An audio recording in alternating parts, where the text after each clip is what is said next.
Frustration بنیادی وجہ ہے ہمارے معاشرے میں۔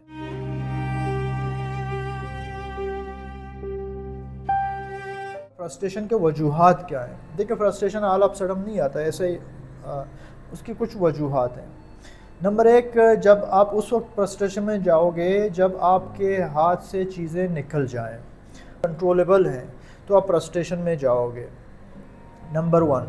نمبر ٹو یہ ہے کہ ان میٹ، جس کو ہم بولتے ہیں ایکسپیکٹیشنز، آپ کی ایکسپیکٹیشن یہ ہے کہ آپ کی میری سب کی کہ جی کوئٹہ کو ٹھیک ہونا چاہیے، یہاں امن امان ہونا چاہیے، روڈ کو ٹھیک ہونا چاہیے، ٹریفک کو ٹھیک ہونا چاہیے، مہنگائی کو ٹھیک ہونا چاہیے۔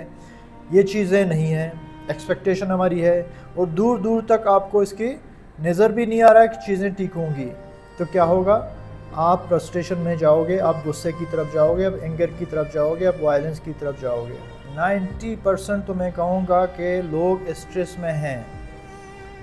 ہر ایک کی اسٹریس جدا ہے، آپ کا اسٹریس جدا ہے، میرا جدا ہے، سب اسٹریس میں ہیں، کسی نہ کسی اسٹریس میں ہیں۔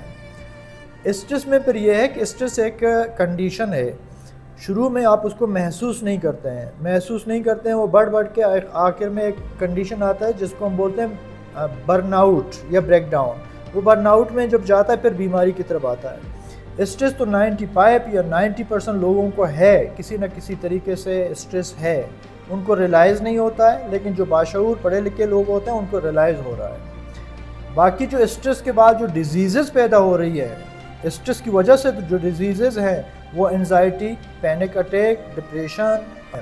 آپ کے معاشرے میں کوئٹہ کی اسٹڈیز یہ ہیں کہ 24% اوپر لوگ وہ ہیں ڈپریشن میں ہیں۔ دنیا کے اعداد شمار دیکھیں تو 14% کے قریب لوگ ڈپریشن میں ہیں، یعنی ہر 100 میں سے 14 کے قریب، مرد عورت میں تھوڑا سا فرق ہوتا ہے لیکن ڈپریشن میں ہے۔ تو اس سے عدم برداشت پیدا ہوگا، اس سے غصہ آئے گا، اس سے جو ہے معاشرے میں افراتفری ہوگی، اور آخر میں لوگ وائلنس کی طرف جائیں گے۔ میں اکثر ہمارے پاس مریض آتے ہیں تو ہم ان کو کچھ ٹیکنیکس بتاتے ہیں کہ وہ فرسٹریشن سے نکل جائیں، اینگر سے نکل جائیں۔ وہ آتے ہیں، خود آتے ہیں کہ ڈاکٹر صاحب مجھے آج کل غصہ آتا ہے۔ تو کچھ ٹیکنیکس ہیں جس میں وہ اس انٹرو میں اتنا زیادہ ایلیبریٹ ہم نہیں کر سکتے۔ ڈیپ بریتھنگ ایکسرسائز ہے، سوشل انٹریکشنز ہیں، مائنڈ فلنس ہے، واک ہے، اور ہیلدی ڈائٹ ہے، کھیل کود ہے۔ اس سے آپ کی جو اینگر ہے اندر کا وہ نکل جائے گی اور آپ بہتری کی طرف ریفریش محسوس کرو گے اپنے آپ کو۔ دوسرا جو ہے انڈیویجول سے نکل کے گورنمنٹ لیول پہ، گورنمنٹ کو دیکھو، آپ کے لیے ایک ایسا ماحول پیدا کرنا چاہیے کہ کل آپ کو یہ یقین ہو کہ کل میں اٹھوں گا تو ایک عزت دار انسان کی طرح۔ آپ صبح اٹھتے ہیں، آپ کے گھر کے سامنے بل پڑا ہوا ہے 50,000 کا، واپڑا والے نے پھینکا ہے، کیا آپ آرام سے دن آپ کا گزرے گا؟ آپ کی تنخواہ 20,000 ہے؟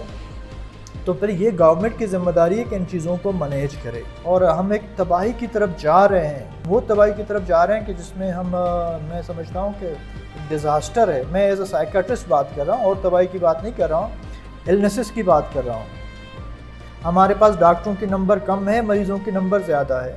یہ بہت بڑا ہمیں کام کرنے کی ضرورت ہے، مینٹل اویئرنیس پہ میں سمجھتا ہوں کہ گورنمنٹ کو بہت بڑا کام کرنا ہے۔